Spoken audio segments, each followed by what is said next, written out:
Olá pessoal, nesse vídeo eu vou falar um pouco sobre o Perceptron. O Perceptron pode dizer que foi onde tudo começou, né? Onde esse processo de, digamos, desenvolvimento de redes neurais artificiais com capacidade de aprender, né? O Perceptron foi um marco, né?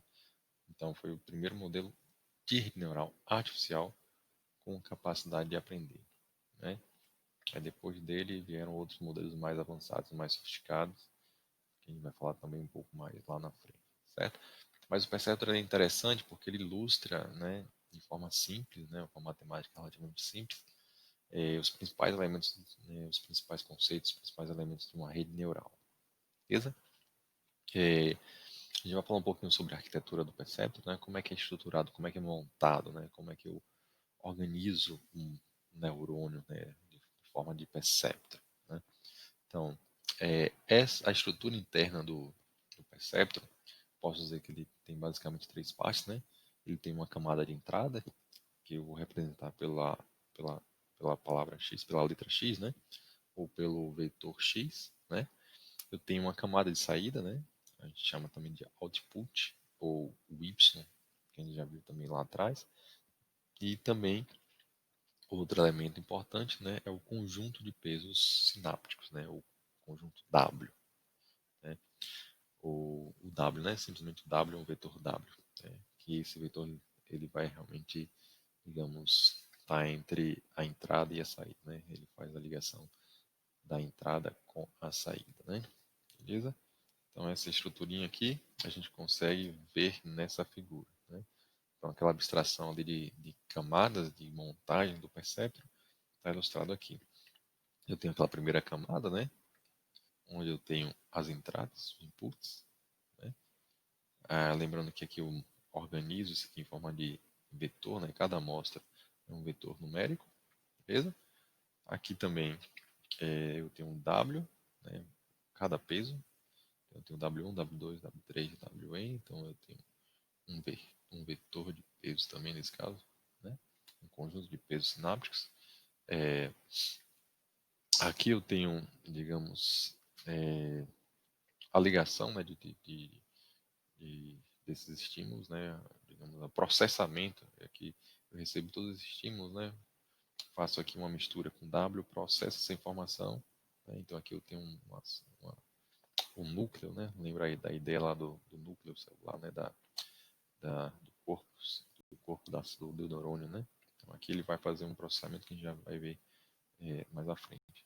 Então eu recebo todos esses estímulos, né, que vou processar de alguma maneira esses estímulos e gerar uma saída. Né? Aqui está simplificado, a gente vai melhorar um pouquinho mais essa representação. Vamos entender aqui cada uma dessas partes, né?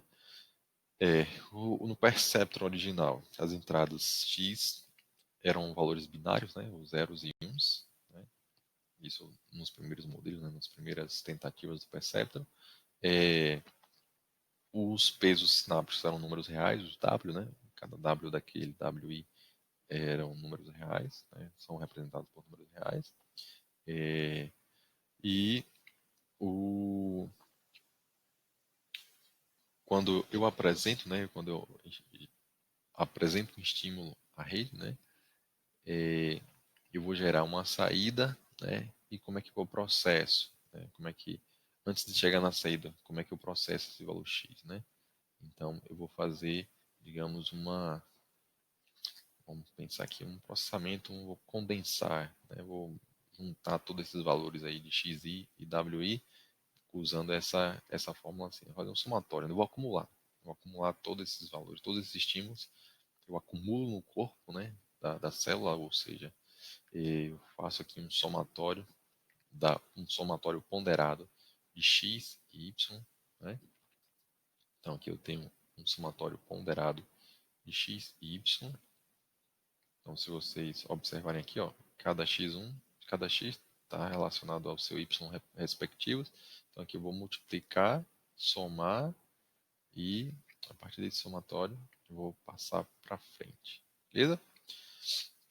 E aí quando eu passo para frente eu tenho aqui uma função de ativação, né? Então ela vai receber aquele valor real obtido, né? Aquela soma ponderada, né? E eu vou gerar um valor máximo ou mínimo, né? Então, aqui a ideia da função de ativação é aquela ideia de limiar mesmo, né? De ter um limite em que o, o estímulo, né? O pulso nervoso, né? O pulso sináptico, né? O estímulo elétrico, né? Aquele estímulo elétrico lá do neurônio, ele vai seguir em frente ou não. Então, aqui a gente consegue implementar, né?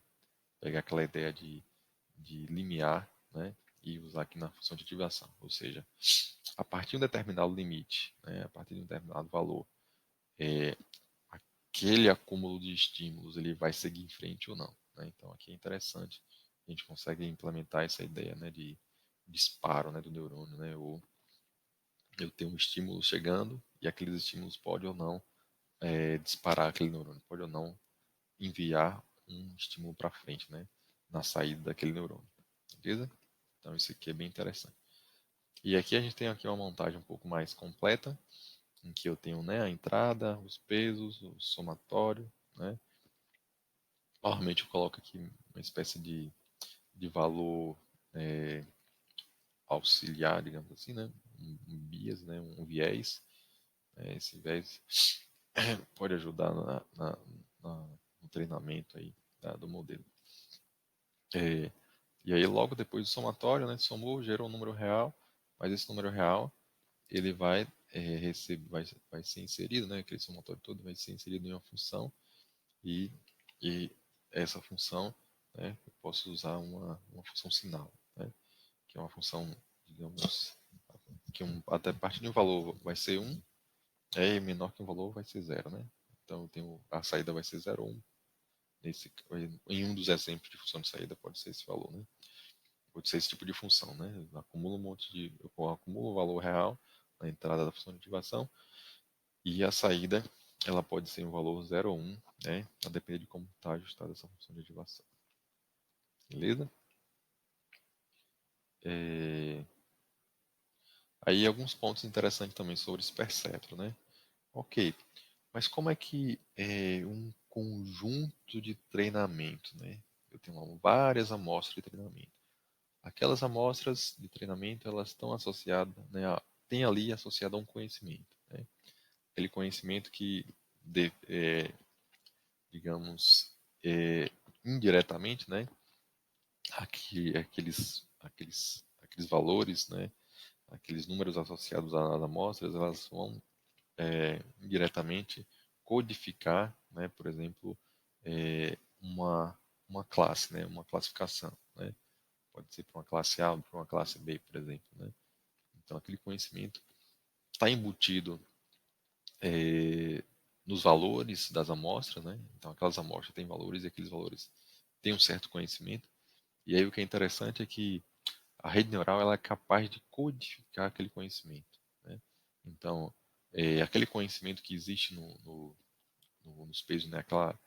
Vamos pensar aqui numa variação de números que existe aqui naqueles pesos, né? Vai ser codificada nos pesos, né? Então, aquela variação de números que existe nos conjuntos de treinamento, né? Nos dados de entrada da rede, né? Ela vai ser codificada nos pesos sinápticos do neurônio, né? Então, eu falei em um exemplo anterior, por exemplo, em uma dispersão de pontos, em que tinha um conjunto de pontos mais para um gráfico, mostrar um gráfico como tem uns pontos, né, e tinha uma dispersão em uma determinada região, uma dispersão em outra região, né.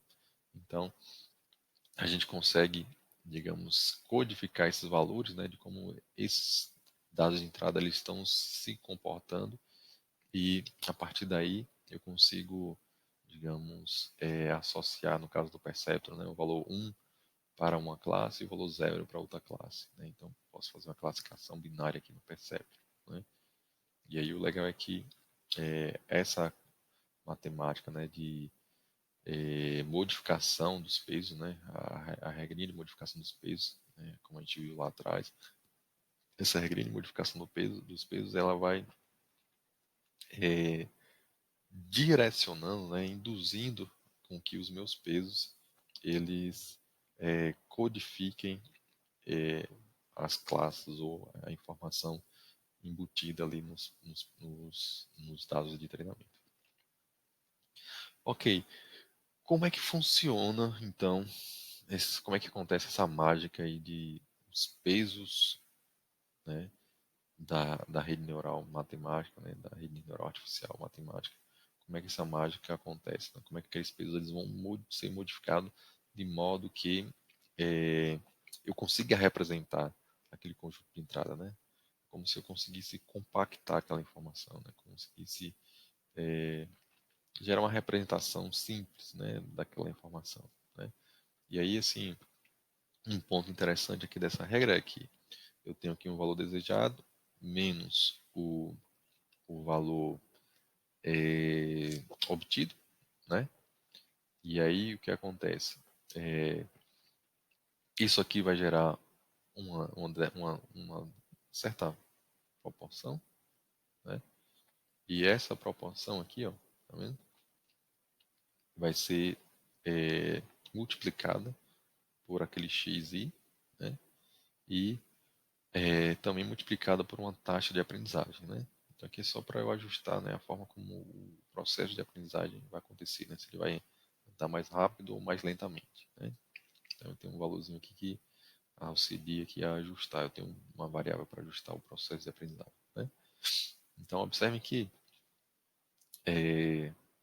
considerando o x aqui positivo, né? Se eu tenho uma variação do erro, né, digamos uma variação negativa do erro, a variação do W também vai ser negativa. Então ele consegue, né, fazer com que o erro, né, tenha uma influência em como o ajuste dos pesos irá acontecer, né? Então, se eu tenho um erro aqui muito grande, eu vou tentar fazer um ajuste, né, negativo aqui dos pesos para que ele diminua, né, aquele erro, né? Então, assim, a ideia é essa aqui, né? Consigo fazer esse mapeamento aqui, né?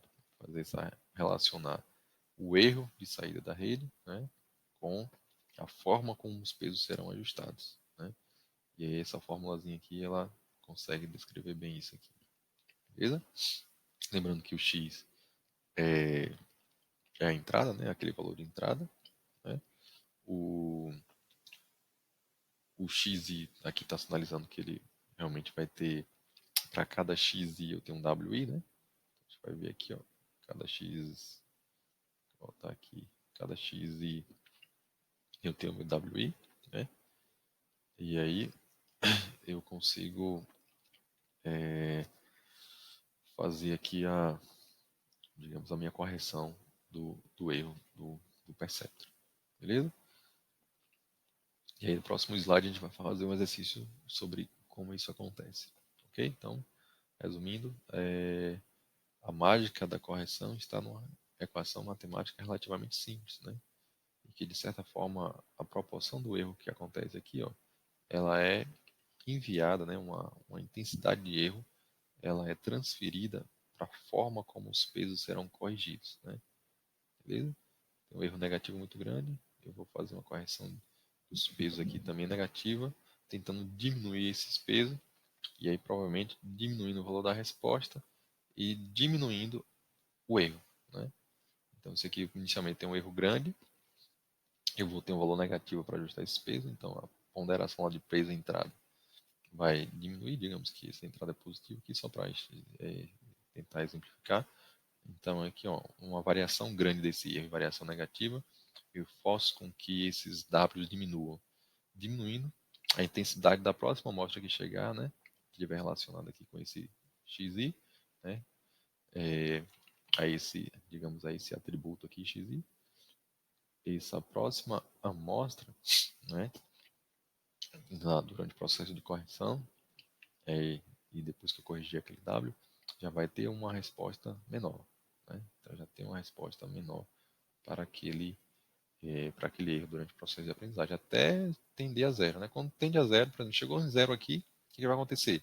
Não modifique nada em W. Ok, então, chegou em zero é porque tá bom, aquele atributo, né, xi para aquele wi, está representando bem, não mexe nele, né?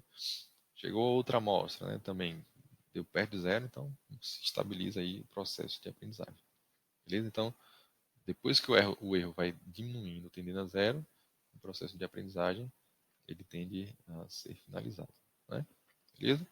Então essa é a ideia, assim, digamos, a essência do modelo, né? E essa essência, ela realmente aparece, né?